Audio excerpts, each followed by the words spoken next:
John 7:28.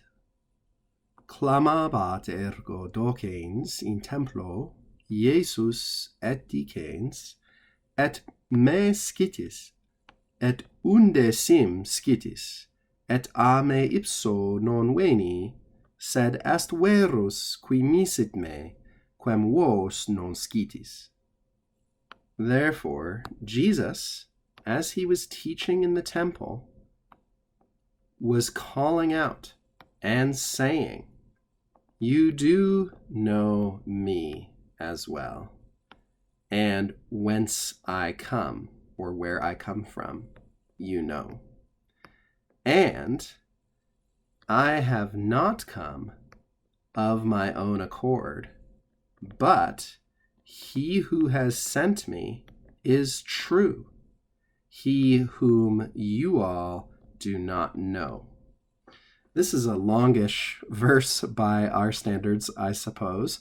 It's really not complicated, though. You just have to try not to lose heart with all these little bits and bobs as you try to corral them into the right places in your mind as you take in this Latin sentence in the order in which it's given us. It can just be a little overwhelming, I think, particularly because there's a number of words and ideas which are repeated. But again, if we take it slow, piece by piece, we'll see how it works. And a little bit of English punctuation here will probably help us. So first of all, we get a formula introducing Jesus' speech, and this is like a lot of the speech formulae that we've seen before. It just stretches out a little bit further. So we want to note in passing the use of the third person singular imperfect tense here. This is action in the past that is represented as ongoing or still in progress when the subsequent action takes place. So Jesus was shouting out, he was crying out, he was saying in a loud voice, therefore, ergo, as, and we can take this participle as simply giving us further information about what was going on at the time, as he was teaching in the temple and saying.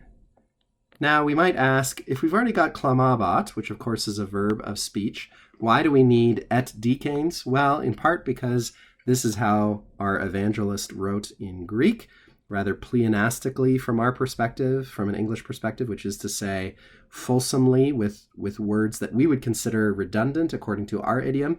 But that's just a reminder, hey, this isn't our idiom. This isn't a modern English-speaking society. This is a Greek-speaking society of Hebrews translated into Latin. So there's going to be some levels of difference here. So, therefore, Jesus was calling out or crying out as he was teaching in the temple and saying. That is to say, the content of clamabat is the following. That's what the evangelist is telling us. It's as though he's introducing a colon here. Of course, this kind of punctuation didn't exist at this time, but we can add it in consistent with the spirit of what we're being told.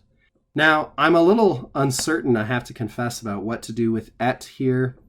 It is corresponding to something in the Greek text, which is a little more subtle. I'm not totally sure that we really should translate it at all in the Latin translation. I think we can just leave it out pretty safely, so I'm going to do that, lest we distort the sense a little bit. The main idea seems to be, you know me. That's true. Or really, yes, you do know me. And you know, so all of this is dependent on scitis, you know whence I am. That is, whence I come. In modern English, you know where I come from. And we talked about, for the last verse, how this is an indirect question. It's a reported question, not a directly asked one. And therefore, we find the subjunctive, in this case, the present subjunctive, to indicate that this is an indirect question. You know me, and you know where I come from. And veni, I have come, not a me ipso.